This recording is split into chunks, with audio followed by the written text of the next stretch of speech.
आप सभी लोगों को मेरा प्यार भरा पहलाग मैं हिनू स्वागत करती हूँ आप सभी लोगों का अपने एक नए वीडियो में। और दोस्तों आज का ये व्लॉग ना कोई डेली लाइफस्टाइल व्लॉग नहीं रहने वाला है। इस वीडियो में मैं आप लोगों को कुछ जानकारी दूंगी जो कि बहुत सारे लोग जानना चाहते थे, उन लोगों के कमेंट्स आ रहे थे, लेकिन उस टाइम पे मैं इस टॉपिक पे वीडियो नहीं बना पाई थी। तो आज जाके मुझे टाइम मिला है तो आप लोगों को ना ये जानकारी दे रही हूँ। मैं जिस टॉपिक पर आज मैं बात करने जा रही हूँ इस पर वैसे दोस्तों कोई सेंस नहीं बनता है, लेकिन इस वीडियो के माध्यम से उन लोगों की हेल्प हो जाएगी जो अपनी फैमिली के साथ ट्रिप में जाते हैं या अपने बच्चों को लेकर बाहर जाते हैं। तो दोस्तों मैं बात कर रही हूँ जब हम लोग ना पिछले दिनों घर से गुजरात के लिए निकले थे, सूरत के लिए, तो उस ट्रिप में हम लोगों का कितना खर्चा आया, हमारा कितना अमाउंट उस पर लगा, क्या क्या चीजें रास्ते में हुई, या सब चीज मतलब इस वीडियो में मैं आप लोगों को डिटेल से बताऊंगी कि हम लोगों का टोटल खर्चा कितना आया। तो चलिए वीडियो स्टार्ट करते हैं। और ये वीडियो ना ज्यादातर उन्हीं लोगों के लिए है जो शहरों की ओर कुछ दिनों के लिए बाहर को जाते हैं या बाय रोड ट्रिप करते हैं। ये वीडियो ना स्पेशली उन्हीं लोगों के लिए है। तो बाकी अदर लोगों को अगर वीडियो नहीं देखनी है तो आप लोग ना स्किप भी कर सकते हैं। दोस्तों मैं यहाँ पे अपनी वीडियो बना रही हूँ और मेरी गुड़िया रानी यहाँ पे खेलों पे लगी है। बाकी मिष्टी देखो अपनी गाड़ी के साथ ना मस्त खेल रही है। तो अब गाड़ी की बात आ गई है तो अब गाड़ी के बारे में आप लोगों को बताते हैं। तो दोस्तों हम लोग ट्रिप में ना बाय रोड गए थे अपनी गाड़ी को लेके, एक्सयूवी को लेके। तो जाहिर सी बात है कि गाड़ी पे पेट्रोल डालेंगे तभी गाड़ी आगे बढ़ेगी।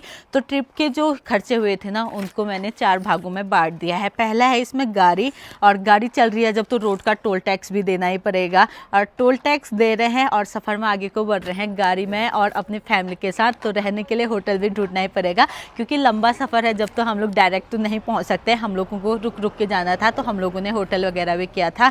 बाकी दोस्तों अब सफर में आगे को बढ़ रहे हैं तो एनर्जी भी तो सभी लोगों को चाहिए, इसलिए होता है जरूरी खाना। तो 4 भागों में मैंने इसे डिवाइड किया है, गाड़ी, टोल टैक्स, होटल, खाना। तो इन चीजों में हमारा कितना खर्चा आया वो मैं आप लोगों को बताने जा रही हूँ। तो आप लोग ध्यान से वीडियो देखिएगा ताकि आप लोग भी अगर कहीं जाने की प्लानिंग बना रहे हैं तो आप लोगों को ना थोड़ा बहुत आइडिया आ जाएगा कि इतना खर्चा हमारा लग सकता है इस ट्रिप में करके। तो दोस्तों सबसे पहले हम लोग टॉपिक लेते हैं गाड़ी का, क्योंकि हम लोग ना घर से गाड़ी पे निकले थे ना, तो स्टार्टिंग भी उसी से करते हैं। तो हम लोग बाय रोड गए थे यहाँ से लेकर सूरत गुजरात तक। तो लगभग हम लोगों ने 3500 से 4000 किलोमीटर के बीच में रन किया है। एग्जैक्टली तो मुझे पता नहीं है क्योंकि ऊपर नीचे हो जाता है किलोमीटर में।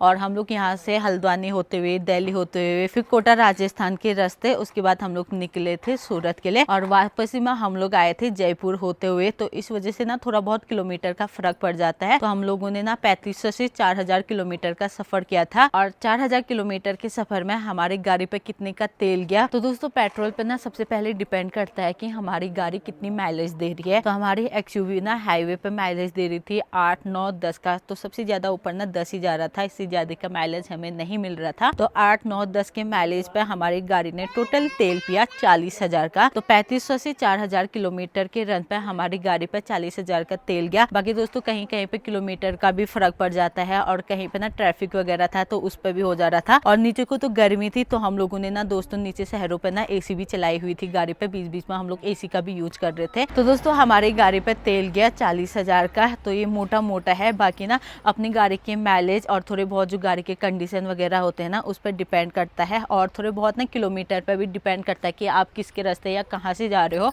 और रोड पे भी डिपेंड करता है। तो मोटा मोटा हमारा गाड़ी के तेल का खर्चा आया था 40,000 रुपये। बाकी दोस्तों अदर गाड़ियों पे भी डिपेंड रहता है, अगर आप लोग छोटी गाड़ी लेके जाओगे तो आपका ना इससे भी कम अमाउंट रह सकता है। बहुत टाइम से मेरे वीडियो में एक कमेंट आ रहा था जिसको मैं इग्नोर करते जा रही थी, लेकिन आज फाइनली उस कमेंट का जवाब मैं आप लोगों को देने जा रही हूँ। तो बहुत सारे लोग मुझसे पूछते हैं दी आप पर्सनली अपने फेस पे क्या यूज करते हो। तो आज मैं आप लोगों को बताती हूँ कि मैं अपने फेस पे क्या यूज करती हूँ। डिलीवरी के बाद और प्रेगनेंसी के टाइम पे मेरे फेस में ना बहुत सारी झैया निकल गई थी और उस टाइम पे मैंने अपने फेस का बिल्कुल भी ख्याल नहीं रखा। फिर जब मेरी डिलीवरी हुई उसके बाद ना मेरे फेस पे बहुत सारे पिंपल्स वगैरह निकलने स्टार्ट हो गए थे और मैं अपना ख्याल नहीं रख पा रही थी, जिसकी वजह से ना पिंपल्स, एक्ने वगैरह बहुत सारे बढ़ गए थे। और मैं यहाँ पे से देख रही थी कुछ ऐसा किट या कुछ ऐसे प्रोडक्ट मिल जाए जिससे मेरा फेस सही हो जाए, लेकिन मैंने बहुत सारी चीजें ट्राई की और मेरे फेस पे ना बिल्कुल भी इम्प्रूवमेंट नहीं आई। फिर मुझे पता चला इस बीच में क्योर स्किन ऐप के बारे में। फिर क्या था, अगर फेस को सही करना था तो मैंने फटाफट से ना क्योर स्किन ऐप को डाउनलोड किया। और उस ऐप को डाउनलोड करने के बाद उस पर हमारे बारे में कुछ जानकारियां पूछी जाती है, जैसे हमारा नाम हो गया, हमारी उम्र हो गया, क्योंकि उम्र के अकॉर्डिंग भी पिंपल्स वगैरह या कुछ ऐसी चीजें निकलती हैं। तो वहाँ पे ना हमें डॉक्टर मिल जाते हैं। और सबसे अच्छी बात मुझे यही लगी कि घर बैठे ना मैं अपने फेस को ना किसी डर्मेटोलॉजिस्ट को दिखा पा रही हूँ, क्योंकि हमारे वहाँ पे तो ऐसे है नहीं फेस के डॉक्टर वगैरह। तो हम लोग बहुत ज्यादा प्रॉब्लम में फंस जाते हैं, कौन सा किट यूज करें, कौन सा प्रोडक्ट यूज करें। क्योंकि क्योर स्किन ऐप की मुझे एक खास चीज ये लगी कि वहाँ पर हमें ना डॉक्टर मिल जाते हैं। तो घर बैठे हम लोग ना अपना फेस ना डॉक्टर को दिखाते हैं। तो वहाँ पे फॉर्म फिलअप करने के बाद वहाँ पे एक स्कैनर आया जिस पे मैंने ना अपना फेस स्कैन किया। तो मेरे फेस में ना जितनी भी प्रॉब्लम थी जैसे कि एक्ने वगैरह थे वहाँ पे ना उस पे कि डॉट टाइप का आ गया था। जहाँ पे मेरे पिंपल एक्ने वगैरह थे ना वहाँ पे ना एक बिंदा टाइप का आ गया था। तो इससे ना मेरी प्रॉब्लम उनको पता चल गई थी और मुझे भी उसके बाद ना बहुत ज्यादा अच्छा लगा पर्सनली कि मेरे जो पिंपल वगैरह है वो इनको अच्छे से दिख जा रहे हैं। तो उसके अकॉर्डिंग उसके बाद उन्होंने ना मुझे एक किट तैयार करके भेजा है। और दोस्तों मेरी किट तैयार हो गई थी 4-5 मिनट में। फिर उसके बाद ना 4-5 दिनों के बाद ना क्योर स्किन का ये किट मेरे पास पहुंच गया था और तब से लेकर अभी तक मैं इसे यूज कर रही हूँ। और इस बीच में ना मेरा फेस ना बहुत ज्यादा अच्छा हो गया। जो एक्ने हो गया और पिंपल्स वगैरह की प्रॉब्लम थी ना वो काफी हद तक कम हो गई है और धीरे धीरे मेरे फेस में ना अब सुधार आने लग गया है। और दोस्तों किट में मुझे मिला था फेस वॉश मिला था क्योर स्किन का और क्योर स्किन का mineral and day cream sunscreen जो कि रहता है और क्योर स्किन का बैरियर स्ट्रक्चर क्रीम मिला हुआ था और साथ ही में क्योर स्किन का एजेलिक क्लियर क्रीम मिला था। तो दोस्तों जब हम लोग अपने फेस को ना किसी डर्मेटोलॉजिस्ट के पास दिखाने के लिए जाते हैं तो वहाँ पे एक बार कंसल्ट के बहुत सारे फीस ले लेते हैं वो। फिर उसके बाद जो हमें वो प्रोडक्ट देंगे उसके अलावा वो अलग से पेमेंट लेते हैं। तो सबसे अच्छा क्योर स्किन ऐप हम लोग घर बैठे यूज कर सकते हैं, कहीं जाने की जरूरत नहीं है और घर पे ही आपका किट भी पहुंच जाता है। और दोस्तों सबसे अच्छी बात मुझे ये लगी ना कि इस ऐप पर हम लोग ना डॉक्टर से बात कर सकते हैं और उसका ना कोई भी चार्ज नहीं पड़ता है।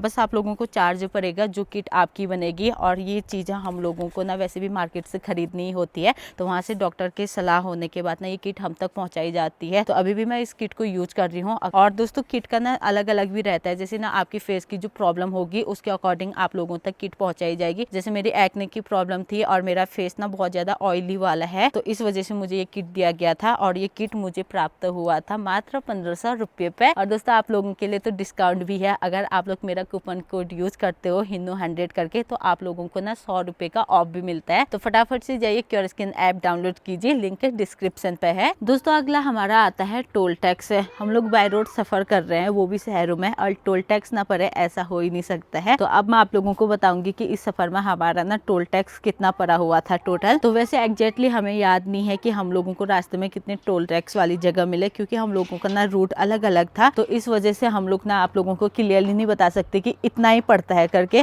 मैं बस मोटा मोटा अमाउंट आप लोगों को बताऊंगी कि इसके करीब पड़ सकता है। तो हमारा ना इस सफर पर टोल टैक्स पड़ा था 6 से 7 हजार के बीच में। कहीं पे दोस्तों ऐसा हो रहा था ना 50 रुपए का 60 रुपए का टोल टैक्स पड़ रहा था और कहीं पे ऐसा हो रहा था कि 300 350 100 200 ऐसा पड़ रहा था। और एक जगह का तो मुझे याद है 500 से ऊपर का ना टोल टैक्स पड़ा हुआ था। बाकी वो अब डिपेंड करता है कि वहाँ की जगह के हिसाब से अमाउंट कितना रहता है, उसी के अकॉर्डिंग आप लोगों को टोल टैक्स पड़ता है। और दोस्तों जो ये मैं आप लोगों को अमाउंट बता रही हूँ ना वो फोन पे के हिसाब से बता रही हूँ। हम लोगों ने फोन पे से फास्टैग रिचार्ज करवाया था तो उसी के अकॉर्डिंग हम लोगों ने ये रुपये नोट किए हैं। तो हम लोगों के ना 6 से 7 हजार के बीच में ना टोल टैक्स कटा। बाकी हम लोगों ने जो रिचार्ज किया था क्या पता हमारे फास्टैग में और भी बचा हो सकता है, वो अब हम लोग जब शहरों की ओर जाएंगे ना कभी तब हमें पता चलेगा। बाकी इस सफर में हमारा मोटा मोटा 6 से 7 हजार के बीच में टोल टैक्स भी पड़ा। नेक्स्ट हमारा आता है होटल का रेंट, क्योंकि सफर हम लोगों का बहुत ज्यादा लंबा था तो हम लोगों ने रास्ते में स्टे भी किया। और दोस्तों होटल के रेंट पे भी ना होटल के हिसाब से डिपेंड रहता है, बाकी जगह के हिसाब से भी डिपेंड करता है। क्योंकि कहीं पर अगर हम लोग शहरों में होटल लेते हैं तो वहाँ पे ना अमाउंट थोड़ा ज्यादा होता है और कहीं पे बीच में जैसे छोटे छोटे कस्बे वगैरह पड़ते हैं तो वहाँ पे अमाउंट कम ही रहता है। और हम लोगों ने अपने सफर में ना ज्यादातर ना एक ही रूम रखा, वो है फैमिली रूम, जिसमें हॉल वगैरह था। 2 रूम के बराबर एक रूम था। तो हम लोग ना पूरी फैमिली मतलब जितने भी मेंबर्स हम लोग गए थे एक ही रूम पे रुक रहे थे। बाकी कहीं कहीं पे ऐसा हो रहा था कि जहाँ पर हम लोगों को हॉल वगैरह नहीं मिल रहा था तो हम लोग ना अलग अलग रूम रख रहे थे। बाकी रूम का प्राइस दोस्तों कहीं पे 2000 था, कहीं पे 2,500 था और कहीं पे 2400 था, कहीं पे 3000 भी पड़ रहा था, कहीं पे 3500। वो होटल के अकॉर्डिंग और जगह के अकॉर्डिंग पड़ता है। तो हम लोग जैसे एक रूम पे रह रहे थे तो कहीं पे उसका प्राइस जैसे हमें पड़ रहा था 3500 और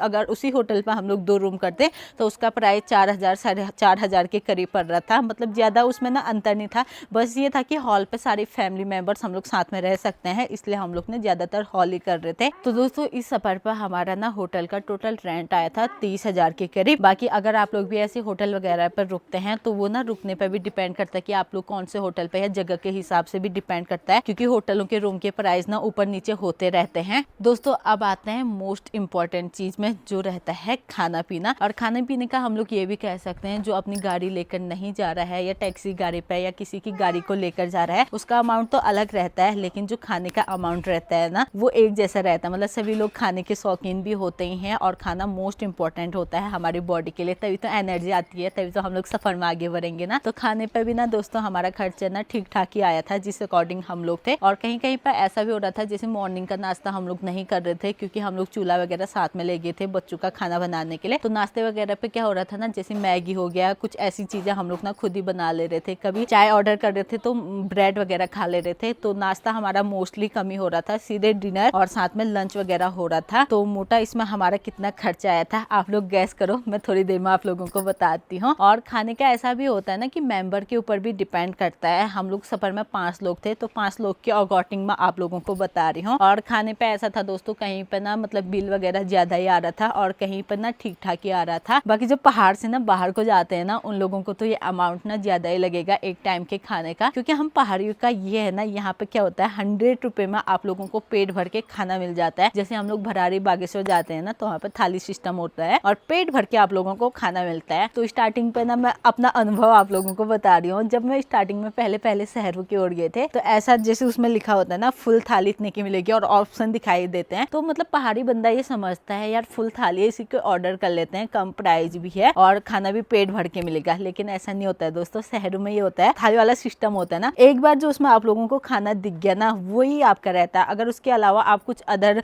ऑर्डर करते हो या वही चीज दोबारा रिपीट पे ऑर्डर करते हो, जैसे सलाद भी दोबारा ऑर्डर करोगे ना, तो वो सलाद के अलग से 40-50 रुपए देने पड़ेंगे। लेकिन पहाड़ों में ऐसा नहीं होता। पहाड़ों में आप कितना भी सलाद मांग लो, कितना भी चटनी मांग लो, पानी मांग लो, वो ना उसके बाद उसी अमाउंट पे रहता है। जैसे फिक्स थाली का 80 रुपया होता है, 100 रुपया ऐसे रहता है हमारे पहाड़ों में। तो इसी के हिसाब से मुझे ना फर्स्ट स्टार्टिंग में बहुत ज्यादा कंफ्यूजन था। मैं सोच रही थी बाहर का ऐसा होता है क्या, तब जाके शहरों की लाइफ के बारे में पता चलता है और अब तो आदत सी होगी है। तो हम लोग 5 मेंबर्स गए हुए थे और 5 मेंबर्स ने हम लोगों ने जहाँ भी खाना खाया पेट भर के हम लोग खा रहे थे, क्योंकि ऐसा हो रहा था ना दोस्तों, अब खाने के लिए तो हम लोग जी रहे हैं, अब खाना ही नहीं खाया ऐसा तो हो ही नहीं सकता। तो खाना मोस्ट इंपॉर्टेंट था, तो खाना हम लोग ना पेट भर के खा रहे थे, चाहे बिल कितने का भी आ जाए, सबका पेट भरना चाहिए, ऐसा हमारा रूल था। बाकी किसी की डाइट कम है, किसी की डाइट ज्यादा है, उसके ऊपर पे भी ये डिपेंड रहता है। तो खाने में हमारा टोटल खर्चा आया, आप लोगों ने गैस कर लिया कि कितना आया होगा, मैं आप लोगों को बता देती हूँ। ज्यादा नहीं आया, मतलब शहरों के हिसाब से वैसे आ रखा है, जो पहाड़ वाले हैं उनको ज्यादा लगेगा, लेकिन मतलब हम लोगों को लगा कि ठीक ठाक आ रखा है, क्योंकि 5 बंदे हम लोग थे और सब लोग ना पेट भर के खाना खा रहे थे। तो हम लोगों का खाने में टोटल खर्चा आया 18,000 रुपए का। तो सब ये अमाउंट ना कुछ ज्यादा ही लग रहा है, क्योंकि साथ में आ रखा है ना। और वैसे करके अगर जैसे हम एक होटल पर जा रहे थे तो 2,000 का, 2,500 का, 3,000 का ऐसा अमाउंट वहाँ पर आ रहा था खाने के अकॉर्डिंग। जैसे कहीं पर हम लोग 3-4 बार चावल मंगा रहे थे, रोटी भी ज्यादा मंगा रहे थे, कहीं पर हम लोग पनीर खा रहे थे और कहीं पे सिंपल सी सब्जी खा रहे थे। तो होटल के अनुसार भी ना पेमेंट कर रहे थे। जैसे किसी होटल पर चावल आप लोगों को फुल 160 का मिलेगा, कहीं पर आप लोगों को 140 का मिलेगा, और कहीं पे ऐसा भी हो रहा था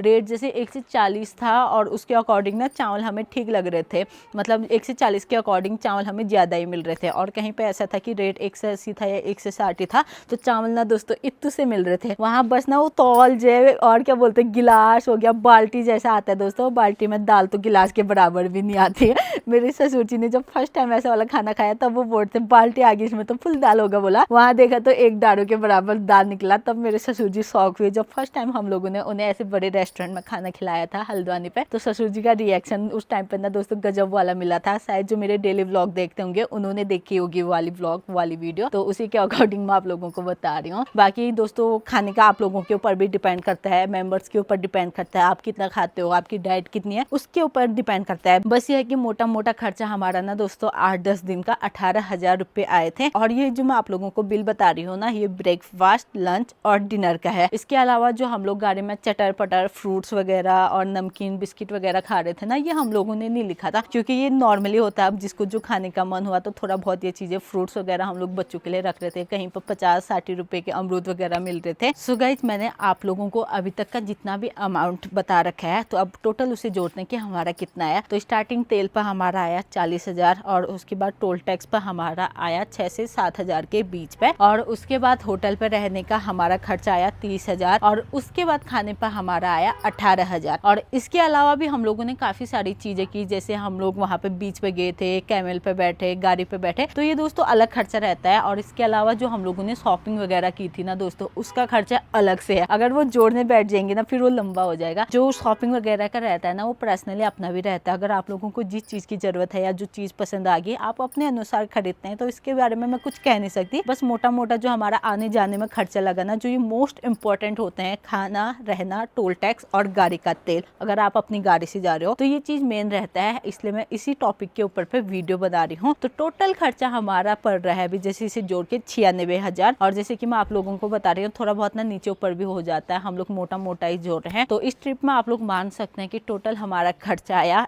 1 लाख के करीब। तो 1 लाख का अमाउंट हम लोगों ने यहाँ पे इन्वेस्ट किया और मस्त करके एक नई जगह, एक नया शहर घूम के आए, जो कि हमें बहुत ज्यादा अच्छा लगा। तो दोस्तों अगर आप लोग ना कहीं लंबे सफर में जाने की सोच रहे हैं तो आप लोग ना अपना बजट 50,000 से ऊपर का लेके चल सकते हैं। अगर आप लोग फिर बाय रोड जा रहे हैं, अपनी गाड़ी से जा रहे हैं, तो उसके बाद तो आपके पेट्रोल पे, अपनी गाड़ी डीजल वाली है कौन सी है, उसके ऊपर पे भी डिपेंड रहता है। तो मोटा मोटा जो आप अपना बजट रख सकते हैं वो है 50-60,000 से ऊपर का। बाकी मेंबर्स पर भी डिपेंड करता है और आप लोगों ने लोकेशन, अपनी डेस्टिनेशन कौन सी चुनी है उस पर भी डिपेंड कर सकता है। तो होप करती हूँ कि इस वीडियो की वजह से आप लोगों को बहुत सारी हेल्प मिलेगी। जो आप लोगों का कंफ्यूजन होगा कि कितना खर्चा आएगा, क्या आएगा, थोड़ी बहुत मदद मेरी ओर से हो जाएगी। तो किस किस को इस वीडियो से हेल्प मिली और किस किस को मतलब ये लगा कि हाँ आज की ये वीडियो जानकारी वाली थी, वो कमेंट करके जरूर बताइएगा। बाकी अगर कोई आप लोगों के रिलेटिव, आप लोगों के सिस्टर, भाई बहन, कोई भी अगर कहीं ट्रिप में जाने की सोच रहा है और ये सोच रहा है कि कितना बजट लगेगा, क्या लगेगा, तो उन लोगों को ये वीडियो शेयर कर दो। तो हम लोग अपना ना अनुभव बता रहे हैं। हम लोगों ने 3500 से 4000 किलोमीटर के बीच में रन किया, तो इस पर हमारा खर्चा पड़ा 1 लाख रुपए। तो इसके अकॉर्डिंग आप लोग भी थोड़ा बहुत अपना मतलब अनुमान लगा सकते हैं कि हम लोग कितने मेंबर जा रहे हैं, तो इतना खर्चा मोस्टली आएगा ही करके इस वीडियो से थोड़ी बहुत हेल्प मिल जाएगी। तो होप करती हूँ कि आप लोगों को आज की ये वीडियो पसंद आई होगी। वीडियो पसंद आए तो उसे लाइक कीजिए, कमेंट कीजिए, अपने दोस्तों के साथ ज्यादा से ज्यादा शेयर कीजिए। मैं हिनू मिलती हूँ आपको जल्दी एक नए वीडियो में। तब तक के लिए स्वस्थ रहें, मस्त रहें, व्यस्त रहें और अपना ख्याल रखें। जय देवभूमि उत्तराखंड।